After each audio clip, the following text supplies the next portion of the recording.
Hi everyone, Afi here. Di video kali ini saya pengen ngebahas tentang satu masalah yang sepertinya lagi banyak dialami orang ya, yaitu mask knee alias acne atau jerawat yang muncul dipicunya itu gara-gara menggunakan masker dalam jangka waktu yang cukup lama. Akhir-akhir ini saya lumayan sering dicurhatin seputar masalah jerawat ataupun masalah-masalah kulit lainnya yang sepertinya sih munculnya itu karena pemakaian masker gitu ya. Bahkan saya iseng-iseng nanya di Twitter, jadi saya bikin polling untuk nanya kira-kira ada nggak sih yang ngalamin masalah yang serupa gitu. Dan dari yang ngisi polling 62% bilang bahwa iya, mereka lagi mengalami jerawat yang sepertinya muncul akibat pemakaian masker yang terlalu lama.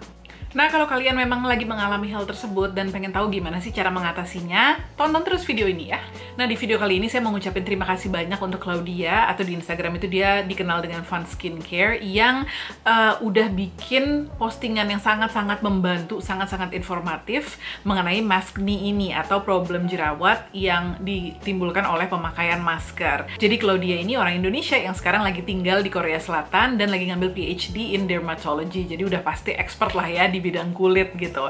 Nah, beberapa info yang saya sampaikan di video ini sumbernya salah satunya adalah dari postingan Claudia tersebut. Nah, kalau kalian belum follow dia di Instagram, follow deh. I promise you will not regret it because she's very knowledgeable in skincare.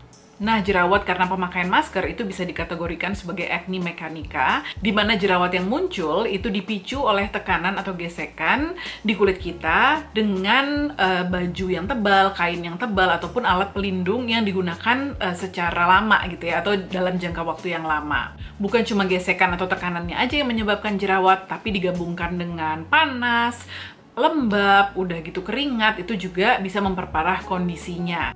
Nah, ini bisa muncul di area wajah, ataupun di area badan, atau di lokasi-lokasi di mana kulit kita itu terus-terusan bersentuhan atau kontak dengan pelindung atau baju tebal tersebut gitu ya. Nah, hal ini tuh dialami misalnya adalah oleh atlet gitu kan, yang mereka menggunakan beberapa jenis pakaian ataupun pelindung secara lama dan dengan disertai kondisi yang panas dan juga keringat yang luar biasa gitu ya. Atau misalnya tenaga medis yang menggunakan APD lengkap saat bertugas, ataupun bisa juga dialami oleh orang-orang yang itu tadi menggunakan masker dalam waktu lama dan terus-terusan. Nah, kalau dari komentar-komentar yang masuk ke saya itu bukan cuma jerawat aja yang kalian alami ya, tapi juga ada yang kulitnya itu jadi kemerahan, ada yang jadi super sensitif, perih, ada yang juga kering sampai mengelupas. Intinya kulitnya bermasalah deh gitu.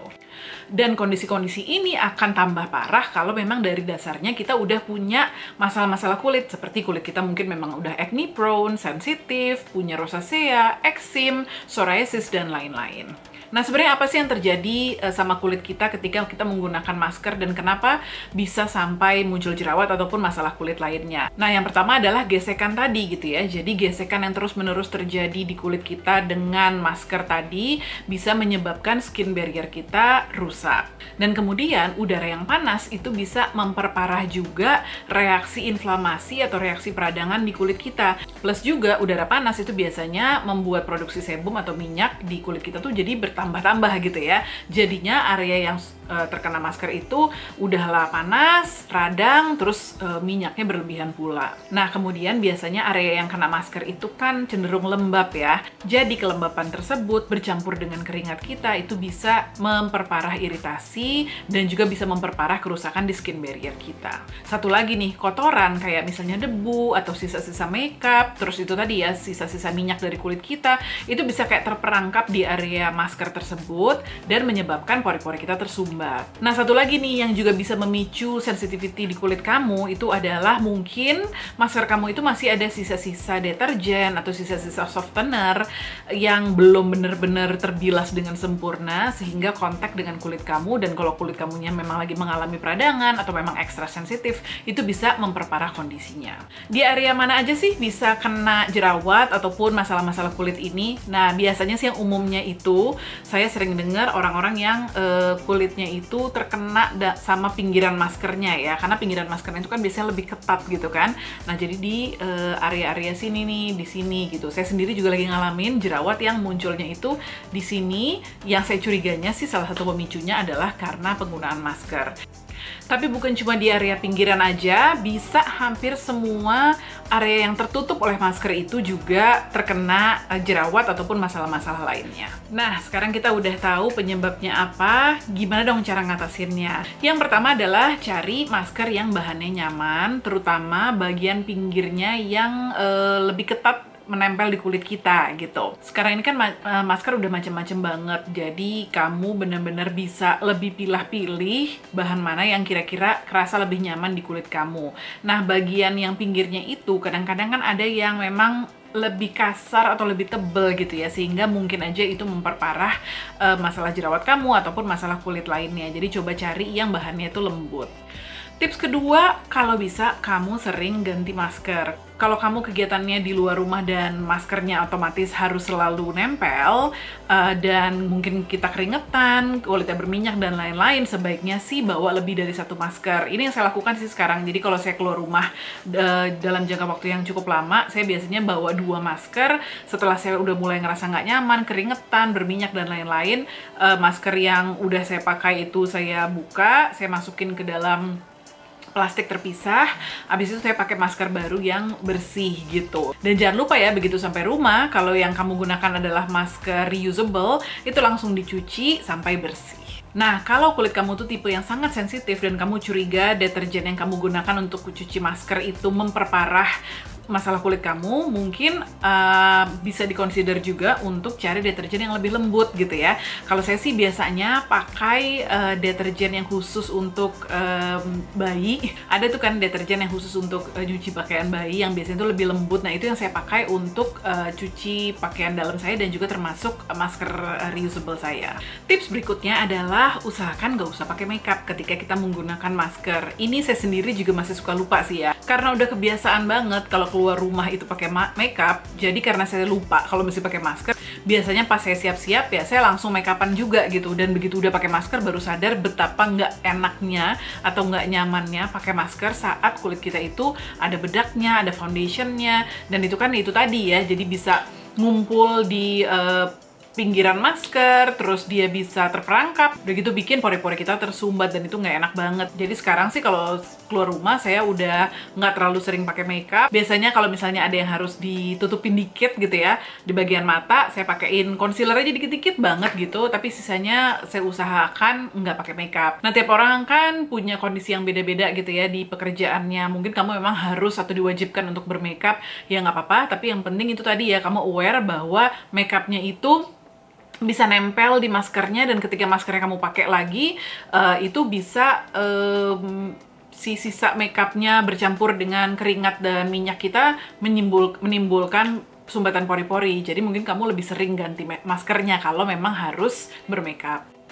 Jangan lupa juga gunakan pelembab dan terutama konsentrasikan di area-area yang bermasalah yang sering terjadi gesekan dengan masker. Nah, gunakan juga pelembabnya itu yang mengandung kandungan yang fungsinya itu untuk memperkuat skin barrier kita, kayak misalnya niacinamide, ceramide, terus shea butter, ada juga mineral oil. Itu untuk beberapa kasus sangat membantu sebenarnya gitu ya, karena dia bisa untuk barrier kulit kita, dia menjaga kelembapan kulit kita juga, sekaligus untuk memperkuat skin barrier kita sehingga penyembuhan kulit kita tuh jadi lebih cepat. Nah, kalau misalnya kamu tuh tipe yang kulitnya berminyak banget atau sering keringetan, kamu juga perlu membersihkan muka sebelum mengganti masker gitu ya. Tadi kan saya bilang kalau sebisa mungkin ganti maskernya ketika udah mulai lembab, udah mulai basah gitu kan.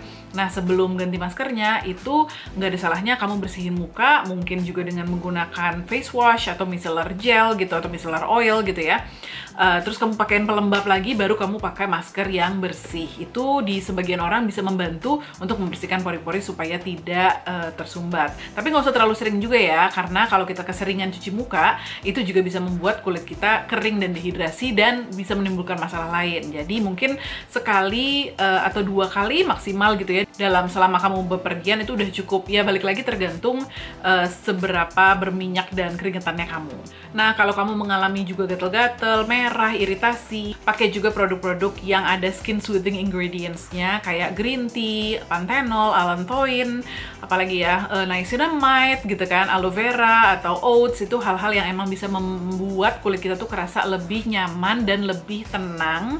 Bisa berbentuk gel misalnya, bisa berbentuk moisturizer gitu kan. Mungkin itu bisa dioleskan sering-sering, terutama di area-area yang lagi timbul iritasi. Kalau misalnya masalahnya adalah jerawat, ya berarti kamu harus tetap juga menggunakan produk-produk anti acne gitu ya, kayak misalnya tea tree atau produk yang mengandung BHA. Pokoknya obat jerawat yang biasa kamu gunakan untuk mengatasi masalah jerawat kamu. Tapi jangan lupa tetap menggunakan moisturizer-nya ya, untuk menghindari area yang lagi kamu treat jerawatnya itu jadi kering. Nah, tips lainnya, dan ini tipsnya khusus dari Claudia juga, itu adalah menggunakan acne patch. Jadi acne patch-nya itu selain dia bisa mengatasi masalah jerawat kamu, dia juga bisa menjadi semacam pelindung gitu ya, antara si masker dengan kulit kamu sehingga tidak kontak langsung. Nah, kemudian tips berikutnya juga, jangan lupa kalau berjerawat itu pemicunya bisa berbagai macam hal. Jadi mungkin bukan hanya dari maskernya aja, tapi kamu juga harus perhatikan hal-hal lain, kayak misalnya faktor stres,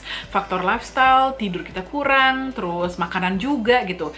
Jadi selain pemakaian maskernya kamu perhatikan, kamu juga mesti mikirin itu tadi, apakah mungkin kamu sekarang ini lagi stres juga, atau lagi kurang tidur, atau memang lagi ada perubahan lifestyle, karena kita kan sekarang ini ya bisa dibilang hidupnya lumayan berubah gitu ya. Nah, hal-hal tersebut coba kita amati mana yang emang berubah dan gimana cara kita ngatasinnya supaya masalah jerawatnya ikut teratasi juga. Last but definitely not the least, kalau masalah kulit kamu itu tidak membaik walaupun sudah dicoba diatasi sendiri di rumah, langsung aja konsultasikan ke dokter ya, supaya tidak tambah parah. Segitu aja tips dari saya, semoga membantu untuk kamu yang sekarang ini lagi struggling sama masalah jerawat ataupun masalah kulit lainnya karena penggunaan masker. Yang saya harapkan adalah hal-hal ini tidak membuat kamu jadi males pakai masker, karena kita semua tahu lah ya betapa pentingnya kita menggunakan masker saat kita keluar rumah untuk melindungi diri kita dan juga untuk melindungi orang lain. Tentunya kita berharap pandemi ini segera berakhir sehingga kita juga udah bisa keluar bebas tanpa menggunakan masker. But until then, please wear your mask. Mudah-mudahan tips saya bermanfaat. Kalau misalnya ada komen atau ada pertanyaan lain, silahkan tinggalin di comment box di bawah. If you like this video, please click like and do subscribe to my channel for other skincare related videos. Thank you so much for watching everyone. I'll see you at the next video. Bye!